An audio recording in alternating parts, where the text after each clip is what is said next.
नमस्कार मित्रों, मैं कौशल उपाध्याय अपने YouTube चैनल गोमा एस्ट्रो के माध्यम से आज फिर से एक जन्म पत्रिका फलादेश लेकर के आया हूं। इन जातक का मेरे पास मैसेज आया था कि गुरुजी मेरी कुंडली का फलादेश कर दीजिए, तो आज मैं इनका फलादेश कर रहा हूं। फलादेश शुरू करने से पहले मैं अपने सभी श्रोतागणों से विनम्र निवेदन करना चाहता हूं कि वह मेरे इस चैनल को लाइक करें, शेयर करें और सब्सक्राइब करें, ताकि अन्य लोग भी मेरे इस चैनल से जुड़ सकें और सही जानकारी उन तक पहुंच सके। चलिए वीडियो शुरू करते हैं। यह जानकारी आप लोग नोट कर लीजिए, अगर नोट नहीं कर सकते हैं तो स्क्रीनशॉट ले लीजिए। मैंने थंबनेल में भी इनका टाइम डेट प्लेस डाल दिया है। अगर आप मेरे साथ में इनकी कुंडली का विवेचन करना या देखना चाहते हैं तो अपने अपने सॉफ्टवेयर पर या अपने ऐप पर इनकी कुंडली निकाल लीजिए। चलिए हम लोग इनकी कुंडली की बात करते हैं। देखिए, मैंने यहाँ पर लग्न कुंडली और नवमांश कुंडली दोनों बना रखी है। इनकी कुंडली के विषय में कुछ जानकारियां लिख रखी है, ये हम देख लेते हैं। जन्म कुंडली वीणा योग की है। अब यहाँ पे देखने पर क्या पता चलता है कि 12 राशियां हैं। 12 राशियों में से 7 राशियों में ग्रह बैठे हुए हैं। 1 2 3 4 5 6 7 7 राशियों में जब ग्रह बैठते हैं तो वीणा योग का निर्माण होता है। वीणा योग एक बहुत ही शुभ योग माना गया है। 2 केंद्र में ग्रह हैं, 1 और 2। यहाँ पर मेरा वो श्लोक सटीक बैठता है। 1 केंद्र भवे सुखी, 2 केंद्र धनागमन, 3 केंद्रम राजसमानम, केंद्रहीनम दरिद्रता। मतलब 2 केंद्र में अगर ग्रह है तो जातक के पास धन है या नहीं है इसकी गारंटी तो नहीं ले सकते हैं, परंतु जातक जहां जाएगा, जहां रहेगा, वहां धन का आगमन शुरू हो जाएगा। जैसे जब यह जातक पैदा हुआ होगा तो इनके पिता माता उनकी तरक्की होना शुरू हो गई होगी।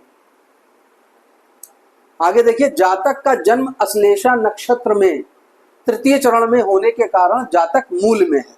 कहने का मतलब यह है कि यह जातक मूल में पैदा हुआ है। अब मूल की शांति करी गई या नहीं करी गई यह तो जातक ही बताएगा, परंतु मूल में होने के कारण इनको बहुत सारे दुष्प्रभाव झेलने पड़ेंगे। अब हम बात कर लेते हैं लग्न कुंडली की। लग्न कुंडली वृष लग्न की कुंडली है। वृष लग्न में शुभ ग्रह शुक्र, बुध, शनि और सूर्य हैं। अशुभ ग्रह चंद्रमा, गुरु और मंगल हैं। जातक की कुंडली में राहु और केतु द्वारा भार्या ऋण प्रदर्शित हो रहा है। यह जानकारी आप सभी लोग नोट कर लीजिए। अब मैं बताता हूं कि यहाँ पर क्या क्या दिक्कतें हैं। अब अगर इनकी कुंडली आपने ऐप में निकाल ली है तो देखिएगा इनकी शुक्र की महादशा चल रही है। शुक्र इनका लग्नेश भी है और षष्ठेश भी है, परंतु लग्नेश होने के कारण शुक्र शुभ हो जाता है और शुक्र नवम भाव में बैठा हुआ है। तो शुक्र की महादशा अगर चल रही है, 2008 से इनकी शुक्र की महादशा चल रही है, 2028 तक इनकी महादशा चलेगी। तो यह इनके जीवन का सबसे सुनहरा समय है। अगर उनको 2008 से लेकर के 2028 तक कुछ भी प्राप्त नहीं होता है तो इसमें मूल का और भार्या ऋण का बहुत बड़ा हाथ होगा। कैसे, ये अभी मैं आपको यहाँ पर समझाता हूँ।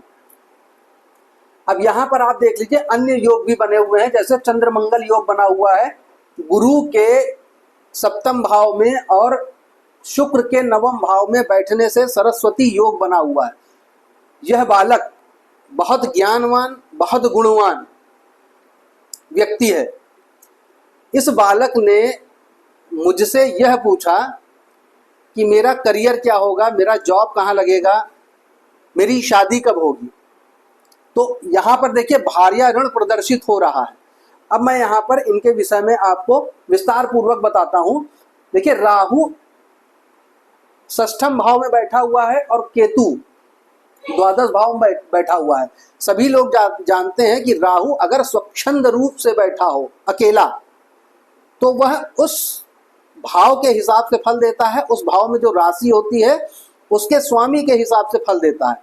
तो यहाँ पर सप्तम राशि है, सप्तम राशि तुला राशि हो गई, तुला राशि का स्वामी शुक्र हो गया, तो यह शुक्र के हिसाब से फल देगा। परंतु जब यह शुक्र के हिसाब से फल देगा,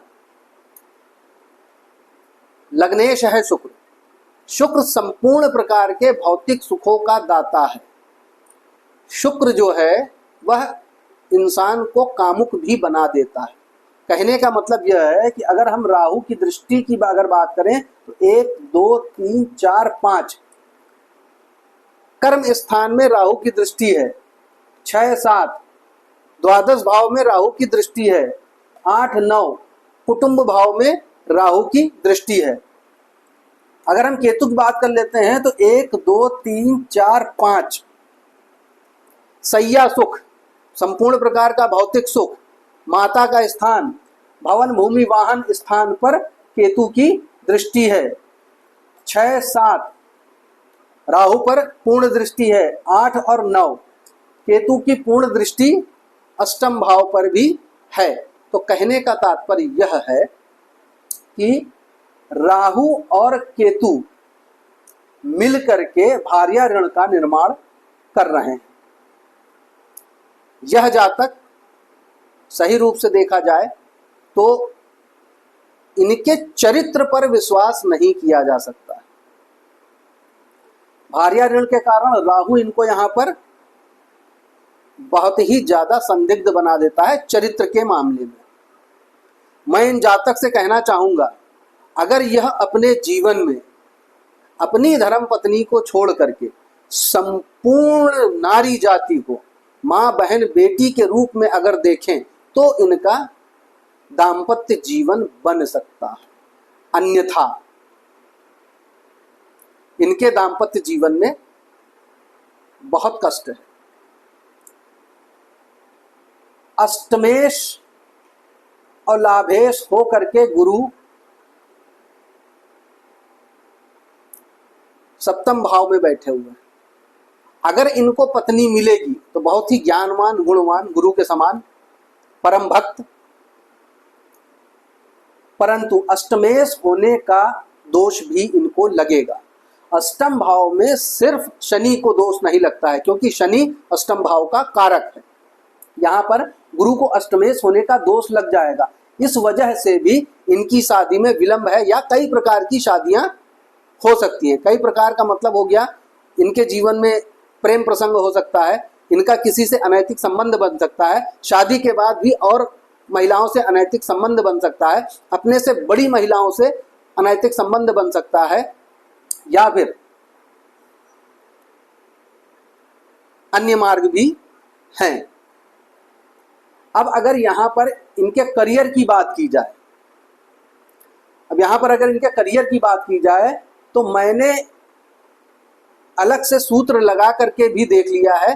इनको शनि से संबंधित कार्य करना होगा। शनि श्रम का देवता है, शनि न्याय का देवता है, शनि धर्म का देवता है। धर्म का इसलिए कह रहा हूं क्योंकि कर्म ही धर्म है। मानव अपने जीवन में जो कर्म करता है वही उसका धर्म होता है। धर्म को हम लोग आस्था से जोड़ते हैं, परंतु इंसान का कर्म ही उसका धर्म है। इसीलिए श्रम कर्म और धर्म का देवता शनि है। शनि से संबंधित अगर यह व्यवसाय करेंगे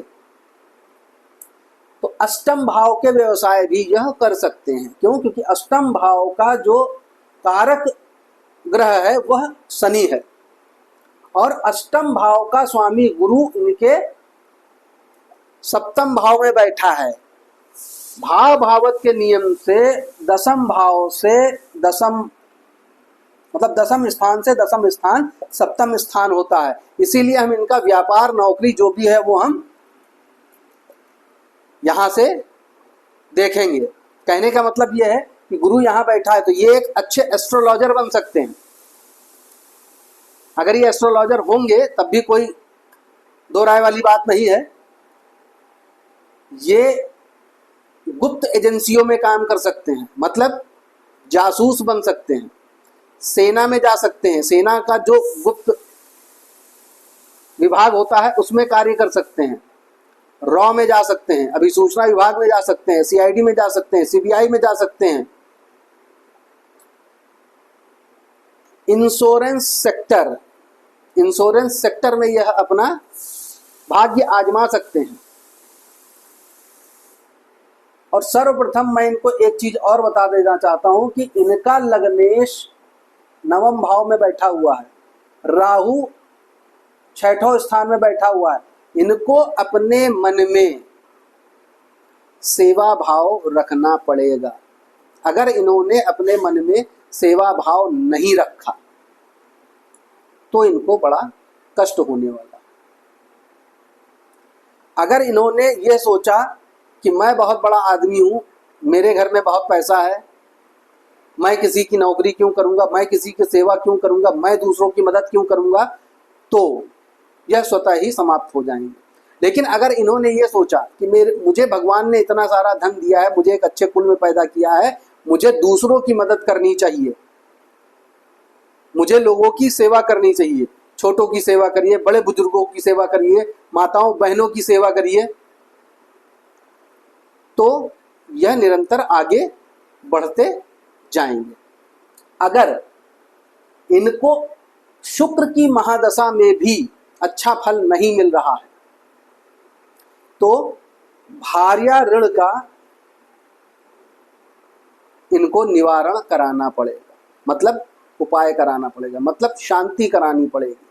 अगर यह अभी तक अपने जीवन में सफल नहीं हो पाए हैं, हालांकि देखिए मैंने यहाँ शुरुआत में ही लिखा हुआ है वीणा योग की कुंडली है। वीणा योग एक बहुत ही शुभ योग माना गया है। वीणा योग का जो मनुष्य होता है, मतलब जो मनुष्य वीणा योग में पैदा होता है, वह धन धान्य से परिपूर्ण, अनेकों सेवक उसके होते हैं। कहने का मतलब यह है कि बहुत ही धन धान्य पूर्ण होता है, नेताओं जैसा राजसी वैभव होता है उसका। परंतु अगर इनके जीवन में यह नहीं हो रहा है तो उसका सबसे मजबूत कारण भार्या ऋण का शेष होना और मूल में पैदा होना, यह दो कारण इनके जीवन में हैं। राहु और केतु इनके जीवन में बहुत ही ज्यादा उथल पुथल मचा रहे हैं। इतने अच्छे अच्छे योग होने के बावजूद, चंद्रमंगल योग है, सरस्वती योग है, धन योग है, शश पंच महापुरुष योग भी इनका बन रहा है, पराशरी योग भी बन रहा है। ऐसे ऐसे योग बनने के बावजूद अगर इनको सफलता नहीं मिल रही है तो इन दो चीज का निवारण कराएं और मैंने जो कहा है उस पर ध्यान रखें। नवमांश में भी अगर आप देख लेंगे तो राहु और चंद्रमा द्वादश भाव में बैठे हैं। द्वादश भाव में राहु का फल बहुत अच्छा नहीं माना जाता है।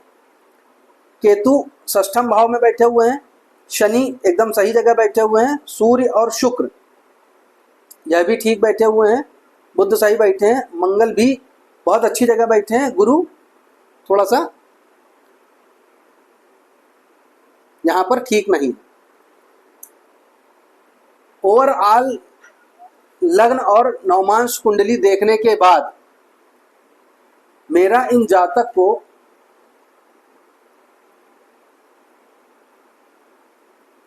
यही सलाह है कि अपनी कुंडली में जो चीज खराब है, जिन ग्रहों के कारण, जिन योगों के कारण यह आगे नहीं बढ़ पा रहे हैं, उनको सही कराएं और फिर देखें यह धीरे धीरे निरंतर आगे बढ़ते जाएंगे। मैं अपनी वाणी को यहीं विराम देता हूं। अगर इन जातक को मुझसे पर्सनल डिस्कस करना हो तो मेरे व्हाट्सएप नंबर पे, जो कि मैंने थंबनेल में डाल दिया है, उस पर मुझसे बात करके पर्सनल डिस्कस कर सकते हैं। मैं ये वीडियो यहीं समाप्त करता हूं। नमस्कार, जय श्री राम।